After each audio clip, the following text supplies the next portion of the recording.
Unconventional Soldier, a military podcast brought to you by two British Army veterans in association with ISARR.com. Thanks for downloading the second part of this podcast with Vietnam veteran John Tulloch.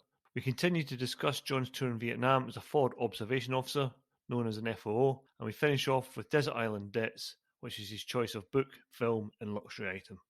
Anybody that's been a soldier in Germany, John, or even in a woodblock in Sennybridge knows that comms can often be difficult, and in the jungle it's especially challenging. So what communications setup did you use? Initially, we had the American 25 set, which was a very good backpack, and it was a dial system, and then it was replaced by the 77 set, which all I can describe is that it was a freak. Comms were just quite extraordinary. And one of the New Zealand FOs at the end of Balmoral, he basically stated that on many occasions he was getting 40 kilometers with his backpack, the 77 set. On a whip antenna? Yep, unreal.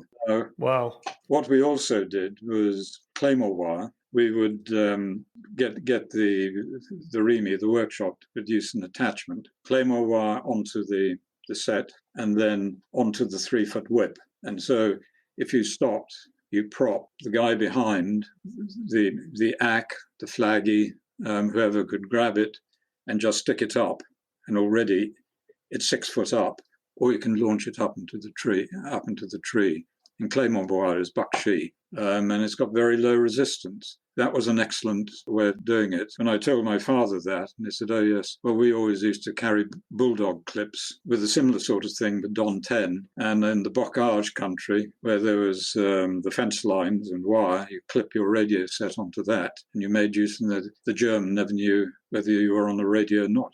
You were saying earlier on that you deployed within an artillery umbrella. So these artillery fire support bases, were there a lot of them, or is it just one or two within your patrol area? How much fire support did you have? It depends on the operation. For instance, if 9RAR went out on an operation, let's put the fire support bases in the middle and 360 degrees round, and with a 10K radius. And the battalion would operate underneath that. That is very simplistically put across. In the fire base, it wasn't just the guns. There could be 2 batteries, and that often was the case. The northern part would be 1 battalion, and the southern part would be another battalion. You'd have battalion headquarters. You may have a troop of tanks in there. The battery area was about 80 meters. Very, very tight. Everyone was dug in. The front guns were bunded. We had our own little 00 bulldozer, and the first of the wire had gone up, and wire was necessary, and that was always outside satchel throwing range. They used to have satchels, bamboo pole, and they would have plastic explosive or what have you inside the satchel, and they could flick it further than you and I could ever throw a grenade. So it was about 50, 60 meters out, and you had the concertina, and the wiring went on for 4 days. And that was one of the big failures of Coral, was the lack of wiring. And then the following day, further digging, sandbagging, and a battery within a period of 5 days would use 25,000 sandbags on the inside, because if it happened to be the wet, you had to keep the integrity of that bund up, and the sandbags gave you that. Obviously, command posts down and the lot. I've read a few accounts where it describes Vietnamese sappers as being very skillful at infiltrating through wire. A lot of times they hardly had any clothing on, were still able to get through and sort of create a breach into the wire. Are those stories apocryphal, or are they quite true? No, they were. They were extraordinary soldiers, to say the least. One can't take that away from them. One of the things they would do would make use of thunder and lightning, which would be during the night. Lightning blinds people, and if you're on sentry, apart from having one of your eyes taped over, so you've got the other eyes okay, you get blinded by it, the thunder going off covers any noise. And here was one of the things at Coral. They were bouncing the wire. It hadn't been pegged. In between, they were doing it, and they had been doing it at other locations as well. Personally, I can't talk from personal experience of them coming through. But yeah, wiring, and it was concertina. This was very much the BSM's thing, the BSM's party doing that, and low wire entanglement. And in front of each of the buns was at least 6 claymores. They all had them on fire, all of them, or only 1 and 6. And you mentioned, John, that you had pretty much guaranteed artillery fire support. How guaranteed was your close air support and gunships? The American flew cap all the time, so you could get American air support very, very quickly indeed, close air support. Putting a timing on it, 10 minutes, something of that nature. But the drawback was that they may only, I've got cannon and I've got napalm. Actually, I don't want that. I want 500-pound bombs. You take what you had. Napalm, a horrific weapon, but actually not very effective in the trees. In the open, actually, a metal bomb fused airburst is far more effective. Very big area. But when you see a phantom coming over and it's dropping one of these things, and you've got sort of a clear view, and they're not streamlined at all. You just see this thing going and tumbling through the air, and you say, "Oh, I hope he's got it." You can actually bring it to 50 meters. Not that I've ever seen that close, but that's the book figure. That'd be a scary moment watching that tumbling towards you at 50 metres safe distance. Not sure I'm going to be 50 metres away from a napalm canister. Not at all. I wouldn't like to be a Vietnamese soldier. And of course, the VC and the NVA had to rely on much less sophisticated weaponry. It's like their panges, just bamboo, hardened in fire, sharpened up, and that you tread on that, it'll take you out. And that's one of the reasons that jungle boots ended up with metal plates in the bottom, wasn't it? Yeah, but then they had the Mark I Alpha. Imagine it sharpened up, and then underneath, a bit like an arrow, you cut in and then sharpened underneath again, but it's held together. You tread on that, it goes over, but your foot is angled and it comes in by your ankle. Ingenious. Yep, it's very clever. Absolutely ingenious. So, John, what were the main lessons you took from the jungles of Vietnam? Pre-jungle warfare training. In other words, training up to operate in that environment. Absolutely essential. Business that you feel you can fly out guys in a jumbo and give them 3 or 4 days in the trees and said, right, you're ready to go. That's not an act of war. And did that happen at the start, John? Did it? Guys were hardly getting any training. No, because not with us, not with the Australians, because we had been involved in Borneo, the confrontation, which was seamless. That finished, and we just straight went into Vietnam. But it happened with the Americans, horribly so. Right. And so the pre-training, and it went to, this is Nui Dat. This is where the camp is. I knew which my tent was going to be. So when I arrived, I could walk straight to my 180-pounder in the lines. And then 3 days later, I was out in operations. Navigation is absolutely essential. You know, at Jaywick, I think they do 5 days of it, and it's pass or fail, and rightly so. It's an art. Oral adjustment is the practicing of that, and direct support. I'm a great fan of it, and I know we don't have enough FOs and all the rest of it to achieve this sort of thing, but being embedded with an infantry company, crikey, It makes a lot of difference. Yeah, once in a while, if you've been living with them for 4 months in the trees, all he wanted to do was to get back to the New Zealand battery and hang a beer on with them before you then went back again. but you got to know all the idiosyncrasy. Never split an FO party. And I've had many discussions on this one. Split an FO party in the jungle environment, and they're not likely to see them again for an awful long time. And if you're out in the trees 4 months, you have weakened yourself. And anyway, you don't have enough radio sets to achieve that. Personal admin. It's a classic, isn't it? And looking after the body, because you can end up with rashes and all sorts of things. I told her I could have sold Metacam, not Metacam. That's what I give to my dog when he's in trouble. You probably could have sold that, John. It's baby rash stuff. All right, yeah. When you're a bit, the cream, is it pseudocreme? That type of thing, but it is, if you've got crutch rot and you're really, apply that. Why go to the medic?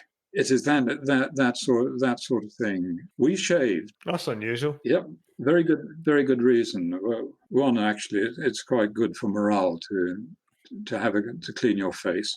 People say, oh well, if you cut yourself, well, don't cut yourself. But if you have a beard and you get wounded around the face, I tell you what, the surgeon does not like you, because you've got all this tufts of hair, and the scarring is pretty awful. So we didn't. We shaved. And vitamin C tablets stops all sorts of things like prickly heat, which is a horrible thing. You're not getting fresh fruit, so vitamin C was the thing. And they were rare as hand's teeth. And I had a good friend in the New Zealand SAS, part of the ANZAC SAS out there, and he used to drop me off bottles of this. So the party, company commander, 2IC and the CSM all had my vitamin C tablets. Keep them happy, especially the CSM. He looked after our food. Always got to keep him on side. Yeah. So thanks for that, John. The next thing I'm going to ask you about is just the Battle of Long Tan, which we've mentioned once or twice already. And as I think I said before, it took place on the 18th of August 1966 in a rubber plantation in Phoc Toi Province, South Vietnam. There's been a couple of good books about it and a not-so-good film recently. And the action was fought between the Viet Cong and the People's Army of Vietnam units and elements of the 1st Australian Task Force. And as you've already described, artillery was key in this action. And it was actually described by your friend who was an FO in the contact that it was a battle winner. Was it recognised at the time as a template on how to use guns in support of entry into the jungle? And was it discussed in your pre-deployment training? Well, if I work that backwards, yes, it was. And obviously this occurred 2 years before I deployed out there. And then we were able to have the FO giving his talk to us when in New Zealand. They were under the umbrella, and they would not have been moving outside of the umbrella. But the things that come out of, I've already mentioned, they were carrying 100 rounds per man. Straight after that, it was up to 140. That was a big lesson for the infantry. In fact, the FO party, most extraordinary scene where the CSM goes up and he salutes the FO, who salutes him back. And this is where all this rubbish is flying around.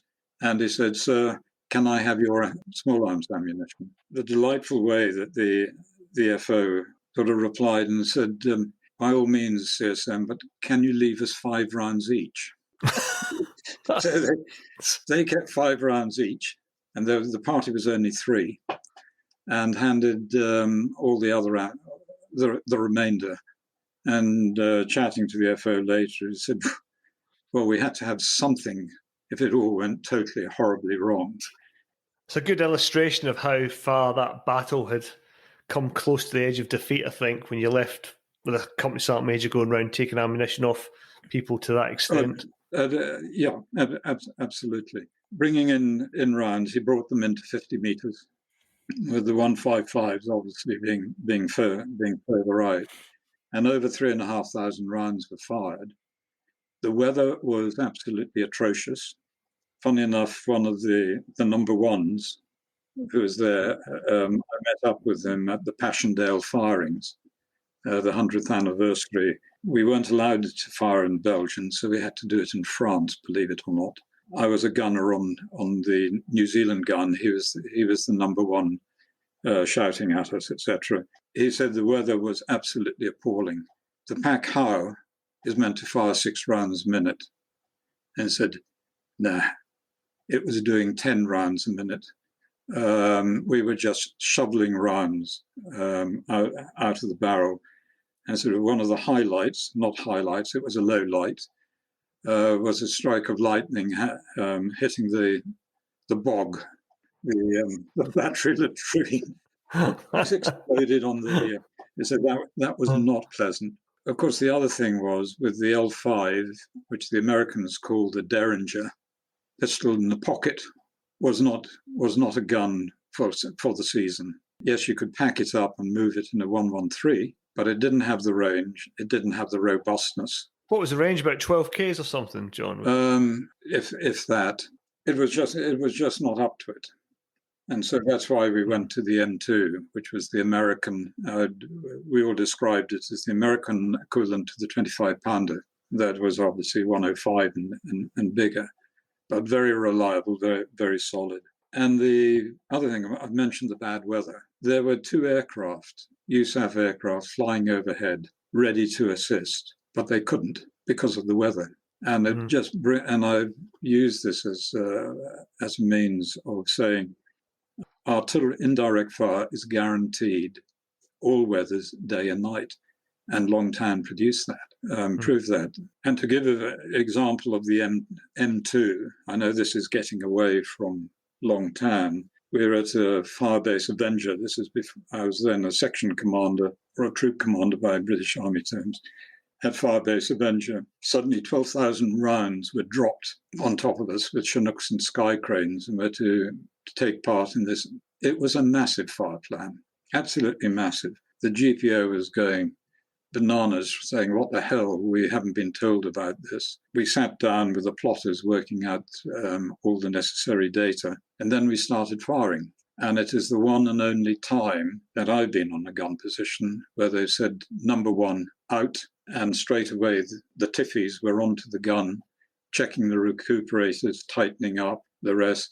The gunners were throwing the cartridge cases out of the way and getting the unused charge bags well away from anything. The mortar platoon, this was 3 RAR, they left 2 people at their mortar line, one on the radio set, the other one as a runner, and they all came to help. Number 1 ready, number 1 in, number 2 rest, and number 1 out. And so the guns were taking time. And the place was just covered in cordite. And here's another side to it. Cordite is poisonous. People were actually beginning to bend in the middle. And these are strong guys because they were breathing this in. And this became a thing that we had to get tea, urns of tea in there so that they could drink heavily sweetened to get rid of the stuff and also give them the boost. I think you touched on it briefly there, John. I think most people don't appreciate that at a gun position, if you're firing over in support of that battle, all that ammunition, the sheer physicality of unpacking all those rounds and moving those rounds around in itself would be actually very physically tiring too. It is. My final point is that 150 105 rounds with cartridge weighs 6,888 pounds or 2,131 kilograms. Gunner Smith, could be anyone, but was therefore bending down and picking up 6,888 pounds, passing it to another gunner and then to a loader who rammed it.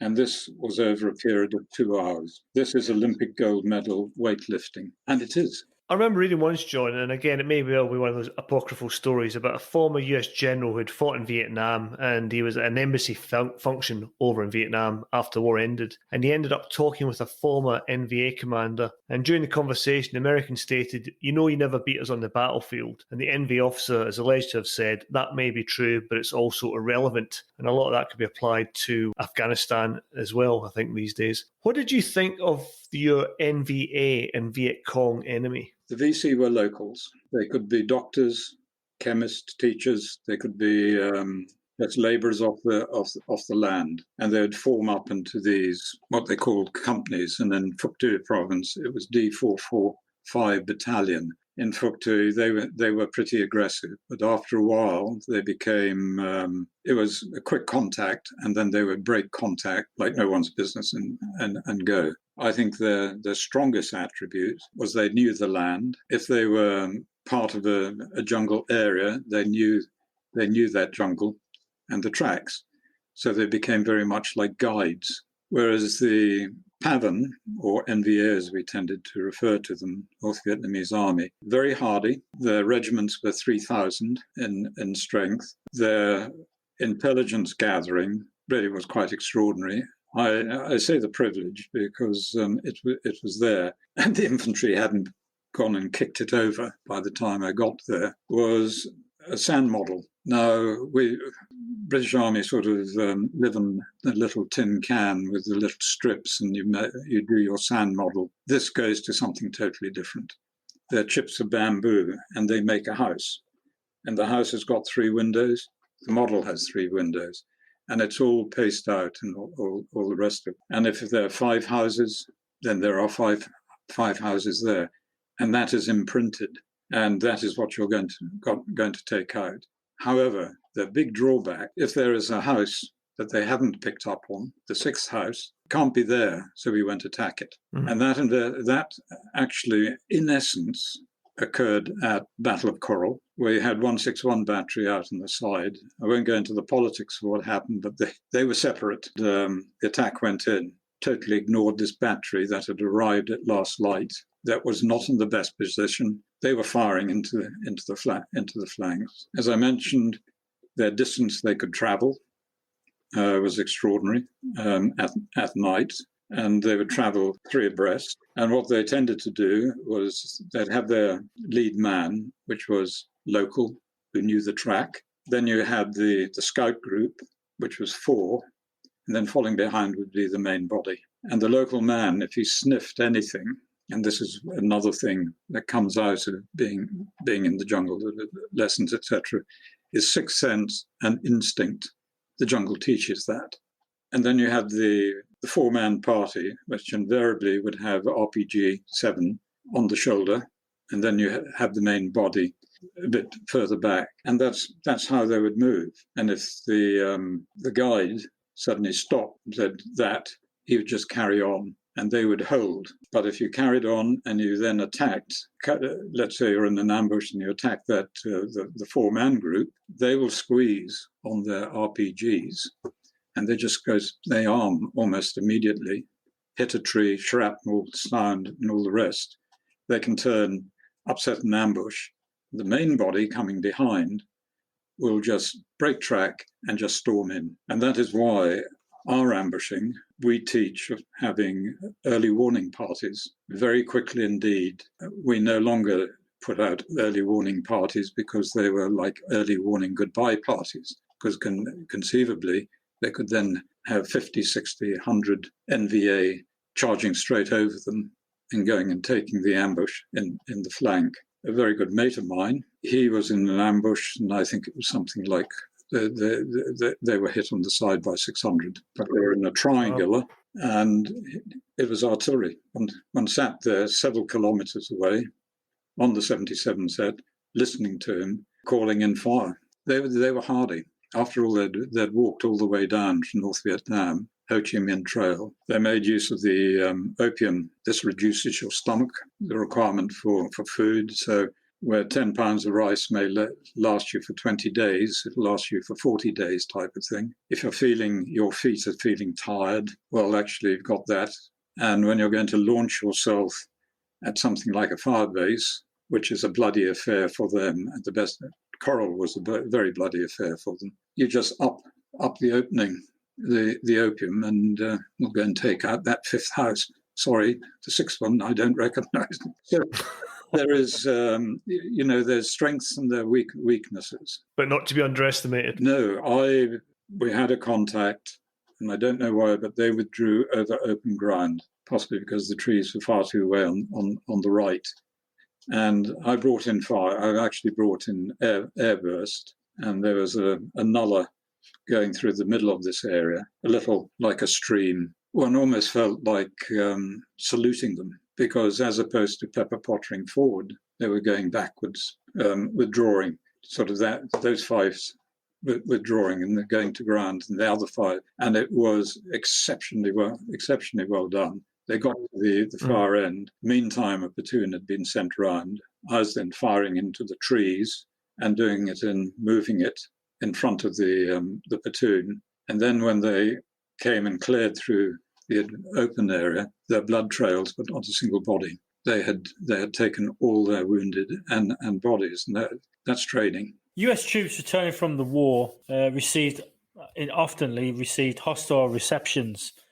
What was the reception like for New Zealand and Australian troops? Well, obviously I can't answer for Australian, for Australia, but in New Zealand, there are a lot of people that were very anti the war. To give an example, 161, when it was given the freedom of the city, freedom of Auckland, I was involved in that parade. There's not a large group, but they were quite vocal, and they started throwing paint and all sorts of things. But the people were not supportive, and it was only until 2008 when the government suddenly said, yes, we acknowledge that 3,800 and whatever it was, 84 New Zealanders had served in Vietnam courageously and all the rest. And they had the Vietnam weekend. And that was at that particular stage, round about then, that they acknowledged there was such a thing as Agent Orange, and that quite a few guys were suffering from that. And they put in things which this country personally could think about very easily indeed, not about Agent Orange, obviously. But as an example, I can pass on, if I have it, I don't know if I got it, I can pass that on to my son and daughter. They carry New Zealand Veteran Affairs Agent Orange cards. And if they go down with one of these cancers, they can take that into the GP and said, oh, yes, you've got that one there, that one there. You phone that number, and straight away the New Zealand government have got their money aside to look after that individual. They can pass it on to their children. It'll go down to 2 generations. They brought in a whole host of other things as well. For instance, I'm getting a bit infirm, and I got a big lawn. So someone comes along and does the lawn for you. But it took until 2008 for that to click in. Does that cover all? Yeah, does that cover all veterans now, not just Vietnam veterans? It covers all, yeah. So why did you transfer to the British Army, John, and what were the main differences you found compared to your experiences in the New Zealand Army? By 72, the New Zealand Army had shrunk.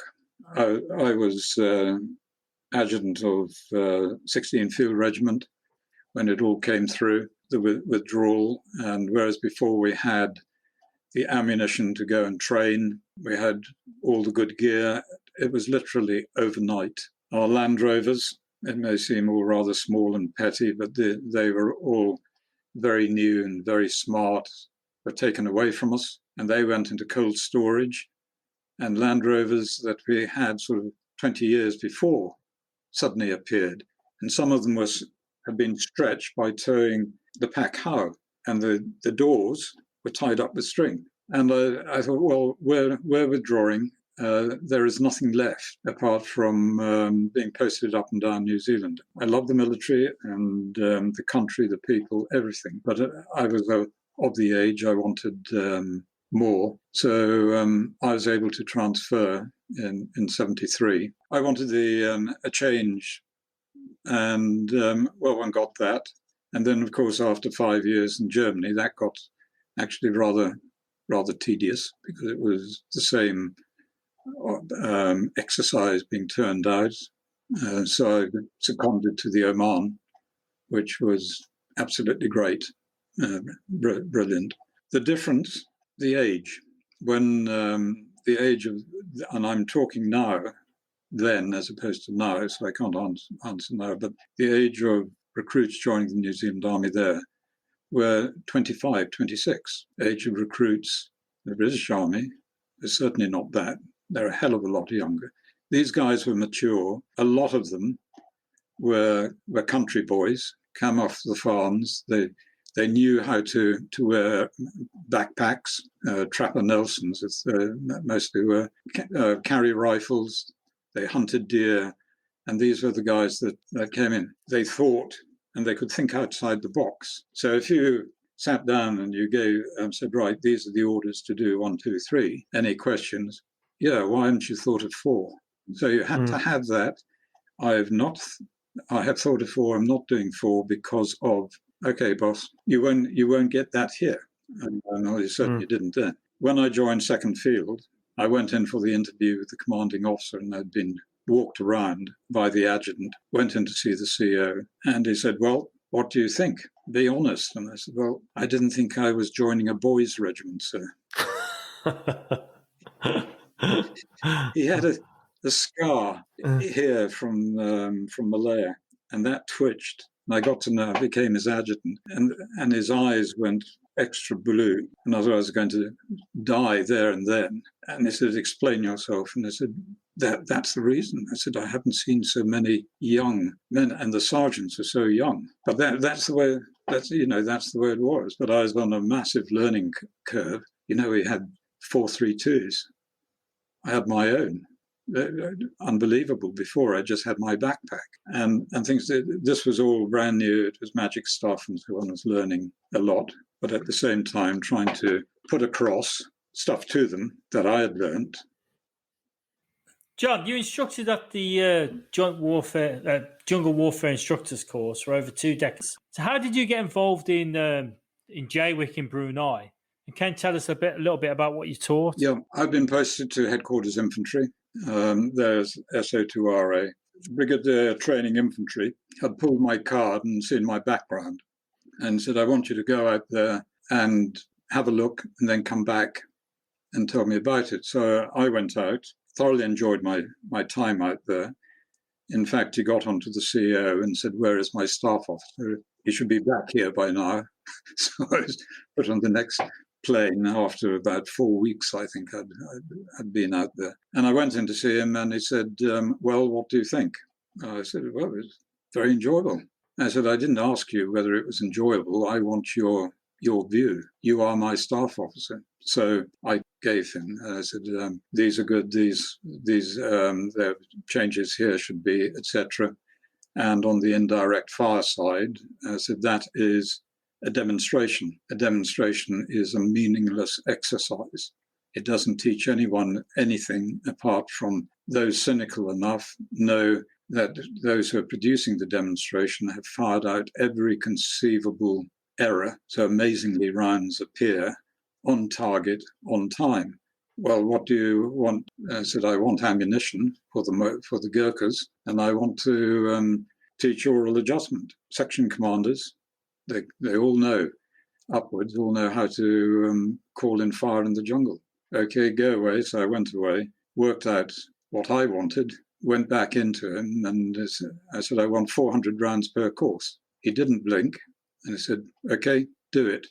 Went into SO2 ammunition, infantry, and said, this is what you've got to do. And he said, you're not having 400. I said, yes, I am. The brigadier has just told me I can have it.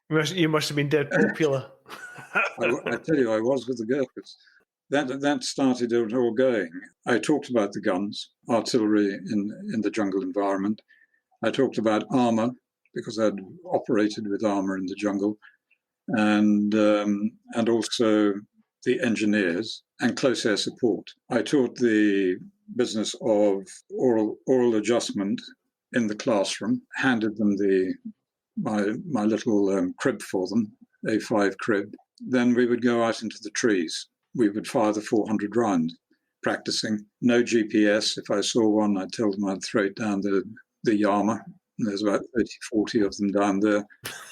And you're going to locate yourself by mark mission. So we'd fire 3 rounds, they'd take their bearing.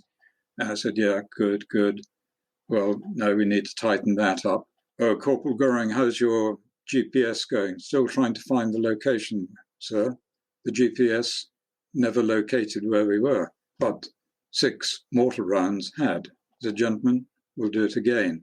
Then we did the oral adjustment. which is the triangulation method. And then we did the stopwatch method. And then the next course came, half a course, carry on in the afternoon. I had enough ammunition, I knew, to be able to draw some back. I got FO parties coming out, as long as they were of the right background, 729, 473, and actually we had one from HAC who were actually quite excellent.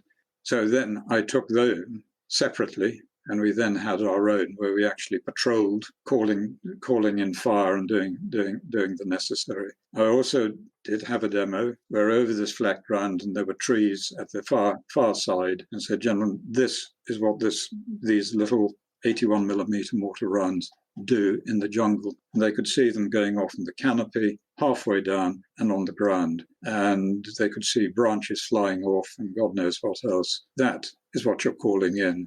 Never forget about it. I then gave a talk about Vietnam, and that was very much on the infantry side.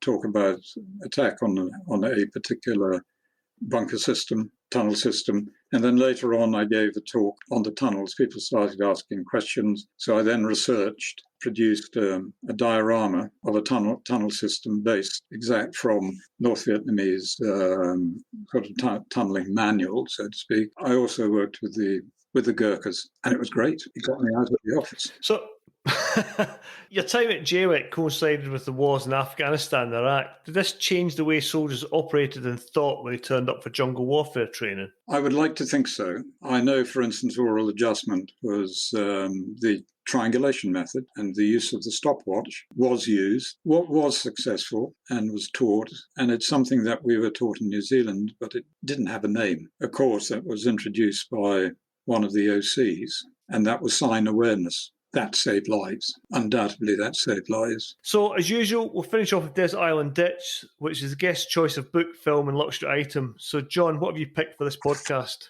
I find it actually exceptionally difficult, book-wise. And so I've gone for 4 books. Old Man and the Sea by Ernest Hemingway. And I do that because I carried this with me everywhere whilst in FO in South Vietnam. All right. 7 Pillars of Wisdom by T. Lawrence, because it's brilliantly written and it gives a fantastic idea of that part of the world which I operated in. Defeat into Victory, Slim, and The Jungle is Neutral by Chapman. I first read it as a boy in Malaya, and that sort of sparked my imagination and things of that nature. Well, I've read all of them except 7 Pillars of Wisdom. I've never read that. Takes time.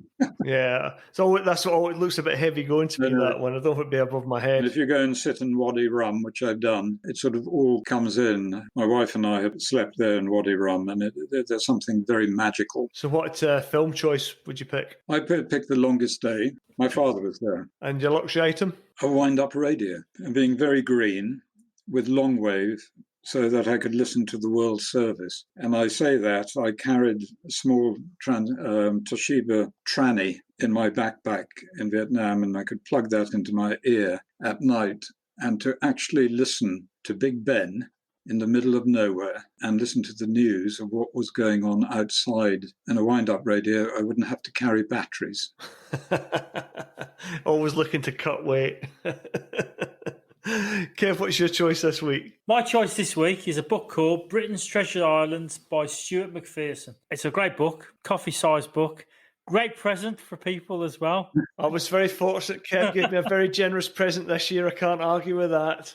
And this book is about the UK's overseas territories. Some you know, some you don't know. Some places I didn't realise were UK territories, and some of the most difficult places to get to. Historically, some of these locations were fought over, obviously, as various empires across Europe. We went across, like the Falklands Islands. We take it from somebody else, and then it became ours. There are some interesting places like the Pitcairn Islands, which are now inhabited by the descendants of the mutineers from HMS Bounty. So 9 of the mutineers landed there, and the population is now all named after the mutineers. The book covers the history. It also covers the wildlife, covers how to get there. And the BBC produced a TV series in which the author then travelled to each one, and you can still get that on catch up. But I found it fascinating looking to history, because a lot of these places just haven't changed because there's no commercial value to them. They're just the UK's little pieces of treasure dotted around the world. Surprised Boris isn't trying to populate them to solve some of his problems.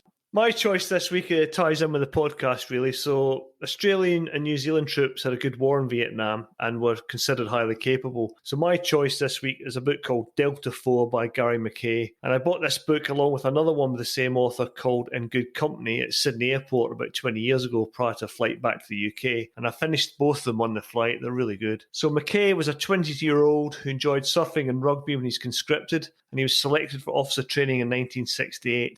In Good Company covers his conscription and tour of Vietnam and ends nearly 3 years later when he's wounded by NVA machine gun fire during a bunker clearance battle, and he's later awarded an MC for his service. Delta 4 is a much different book, subtitled Australian Riflemen in Vietnam, and he interviewed the soldiers of his old company and also went to Vietnam to interview his former enemy. And it concentrates on the rifle company as an entity. It goes over aspects of training, how they operated and fought in the jungle, and what tactics they used. It's also very good at covering leadership, the relationships between officers, senior NCOs, junior NCOs, and the diggers. And the final section is called After the Blood Cools, and this looks back on his experiences and reflection after a few years. The themes in it are, was it worth it?